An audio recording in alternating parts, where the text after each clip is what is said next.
सुप्रभात। गाय धन्य स्वरूपा हैं, यह हमारी आज की आध्यात्मिक चर्चा का विषय। गाय धन्य स्वरूपा है। गौ समस्त प्राणियों की परम श्रेष्ठ शरण्य है। ये संपूर्ण विश्व की माता है। यह निखिलागम निगम प्रतिपाद्य सर्ववंदनीय एवं अमित शक्ति प्रदायिनी दिव्य स्वरूपा है। कोटि कोटि देवताओं के दिव्य अधिष्ठान है। इसकी पूजा समस्त देवताओं की पूजा है। इसका निरादर समस्त देवताओं का निरादर है। यह भारतीय संस्कृति के प्रतीक स्वरूपा है। परम दिव्यामृत को देने वाली सकल हितकारिणी तथा संपूर्ण विश्व का पोषण करने वाली है। इसकी आराधना से सकल देव वृंद एवं विश्व नियंता भगवान श्री सर्वेश्वर अतिशय प्रसन्न होते हैं।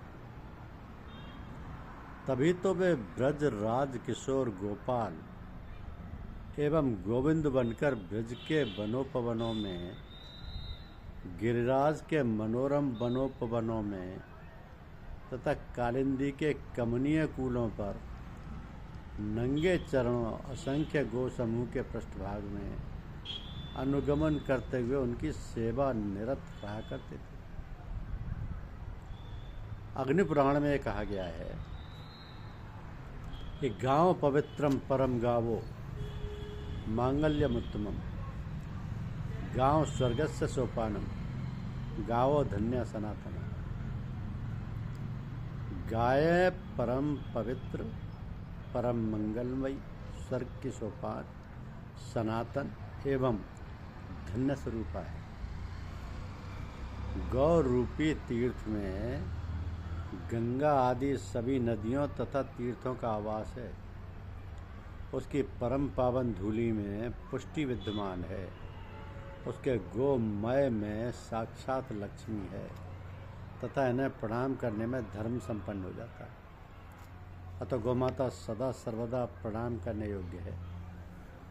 शास्त्रों में स्थल स्थल पर गौ की गरिमा महिमा एवं सर्वोपादेयता निर्दिष्ट की गई है।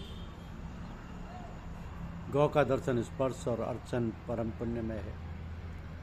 गाय के स्पर्श मात्र से आयु बढ़ती है। भीष्म पितामह ने युधिष्ठिर को महाभारत के अनुशासन पर्व में उस प्रकार उपदेश किया कि गौमाता की पुण्यमयी महिमा का कीर्तन, श्रवण, दर्शन एवं उसका दान संपूर्ण पापों को दूर करता है। निर्भय होकर जिस भूमि पर गाय श्वास लेती है वो परम शोभामयी है। वहाँ से पाप पलायित हो जाता है। भगवान मनु ने गोदान का फल बताते हुए कहा है कि अंडुह श्रयी पुष्टाम गोदो बृहन्नस्य विष्टपम, अर्थात बैल को देने वाला अतुल संपत्ति तथा गाय को देने वाला दिव्यादि दिव्य सूर्यलोक को प्राप्त करता है। जिस भारत के धर्म, संस्कृति और विविध शास्त्र तथा सर्वद्रष्टा तत्वज्ञ ऋषि मुनियों एवं आप्त महापुरुषों के अनेक उपदेश गौमाता की दिव्य महिमा से ओतप्रोत हैं। जिस भारत की पुण्य वसुंधरा सदा सर्वदा से गौ के विमल यश से समग्र विश्व में अपनी दिव्य धवलिमा आलोकित करती आई है, जिस भारत में अनंत कोटि ब्रह्मांड नायक सर्वनियंता श्री सर्वेश्वर भी गोपाल बनकर गो महिमा की श्रेष्ठता, सर्वमूर्धन्यता बतलाते हैं, उस पवित्र भारत की दिव्य अवनी गो दुग्ध, गो दधि, गो घृत के स्थान पर गो माता के रक्त से रंजित हो, ये बड़े दुर्भाग्य की बात है। और धार्मिक, सांस्कृतिक एवं आर्थिक आदि सभी दृष्टियों से गौ माता परमोपकारिणी है। इसका विनाश राष्ट्र का विनाश है और भारत की अतुलनीय अमूल्य संपत्ति है। अतः इसकी रक्षा राष्ट्र की रक्षा है। अर्थात प्रत्येक पुण्य की इच्छा रखने वाले सद्गृहस्थ को गायों की सेवा अवश्य करनी चाहिए, क्योंकि जो नित्य श्रद्धा भक्ति से गायों की प्रयत्न पूर्वक सेवा करता है उसकी संपत्ति शीघ्र ही वृद्धि को प्राप्त होती है और नित्य वर्धमान रहती है।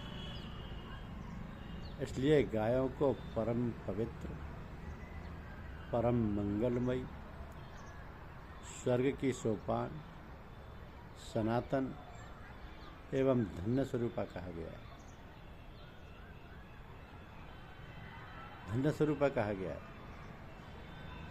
भगवान श्री कृष्ण स्वयं गायों को कितना प्रेम करते थे, इस सब का उदाहरण आपको कृष्ण जी की हर लीला में देखने को दिखाई देगा। धन्यवाद। YouTube चैनल को लाइक और सब्सक्राइब अवश्य कीजिए। शुक्रिया।